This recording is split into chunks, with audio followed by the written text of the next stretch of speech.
જોતાની સાથે જ ખાવાનું મન થઈ જાય એવી ઈડલી. આ ઈડલી આજે આપણે બનાવીશું એકદમ હેલ્ધી અને સુપાચ્ય, જે પચવામાં પણ એકદમ હલકી અને ખાવામાં પણ ગુણકારી. તો ચાલો એના માટે બનાવવા માટે અહીંયા આપણે પહેલાં તો શું છે કે આ ઈડલી બનાવવા માટે આપણે પહેલાં તો ઈડલીમાં ખાવા માટે આપણે ચટણી બનાવી લેવાની છે.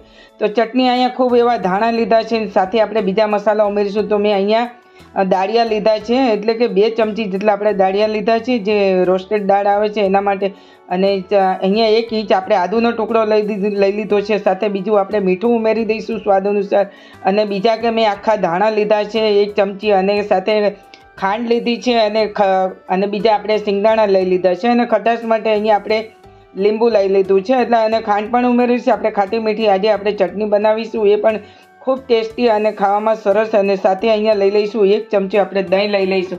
દહીંથી શું છે, એકદમ ચટણીનું ઘાટાપણું આવે છે અને ચટણીનો ટેસ્ટ પણ સરસ આવે છે. તો ચાલો ચટણીને આપણે પીસી લઈશું, અને ચટણી પણ સારી રીતે આપણે પીસાઈ ગઈ છે. અને હવે આપણે એક લઈ લઈશું એક વાસણની અંદર, અને આ રીતે ચટણી બનાવવાથી આજે આપણે ઈડલી બનાવીશું, એ ઈડલીની અંદર ખૂબ જ ખાવાની મજા. તો મિત્રો જોતા રહેજો વિડીયો અને કન્ટિન્યુ બની રહેજો, અને જો ફૂલ વિડીયો જોશો તો તમને જરૂર ખ્યાલ આવશે. તો એના માટે અહીંયા મેં દાળ પલાળી દીધી હતી, જો રાતે પલાળી હતી, અને હમણાં જ મેં અત્યારે એને પલળી ગઈ છે દાળ, અને અત્યારે જ મેં આ ઈડલી બનાવી છે. અને ફક્ત 1 કે 2 કલાક જેવું થયું છે, અને આ ઈડલી બનાવવામાં બહુ વાર લાગતી નથી. અને હવે અત્યારે એમાં આપણે જે જારમાં દાળ પીસેલી હતી એ જ જારની અંદર આપણે લીલા મરચાં 3 નાખી દઈશું.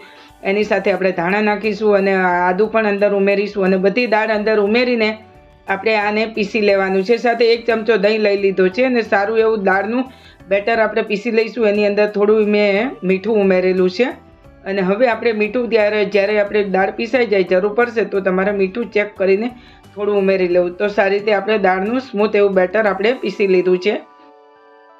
અને આ મગની દાળની ઈડલી જો ખાવામાં આવે તો આપણે શરીરમાં અને પ્રોટીન, અને હાઈ પ્રોટીન અને હેલ્ધી હોય છે ખાવાનું, અને આપણને શક્તિ પણ મળે છે. અને મગ ખાવાથી ખૂબ જ સારું એવું હોય છે. અને કહેવત છે કે મગ લાવે પગ, અને તો એના માટે આપણે આજે બનાવીશું મગની ઈડલી. તો ચાલો મગની ઈડલી બનાવવા માટે અહીંયા બેટરને આપણે સારી રીતે તો શું છે ફેટી લેવાનું છે.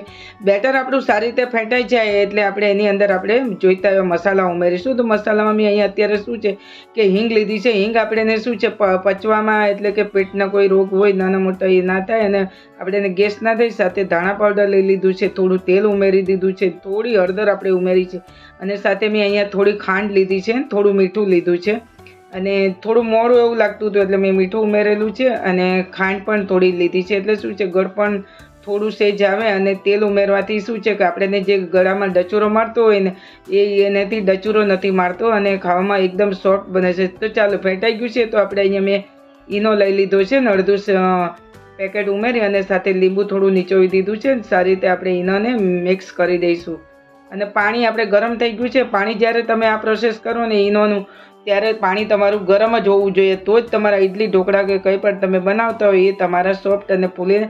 હવે આપણે ઇડલી મેકર લઈ લીધું છે, તો એની અંદર આપણે તેલ લગાવી દઈશું, અને આ રીતે એની અંદર આપણે 1 ચમચો લઈને ભરી લેવાનું છે. તો સારી રીતે તમારે તેલ લગાવી દેવું, તો જ્યારે તમે ઇડલી કાઢો ત્યારે એકદમ સહેલાઈથી નીકળી જાય. ને હવે 1 ચમચો ભરતા ભરતા આપણે આની અંદર આપણે લઈ લેવાનું છે. ને જો બીજું બેટર વધે ને તો તમારે બીજામાં પણ ભરીને તમે અંદર મૂકી શકો છો. અને હવે આપણે આ રીતે પાણી ગરમ થઈ ગયું છે, અને ઇડલીને લઈ લઈશું, અને એની અંદર આપણે મૂકી દઈશું, જોઈ શકો છો.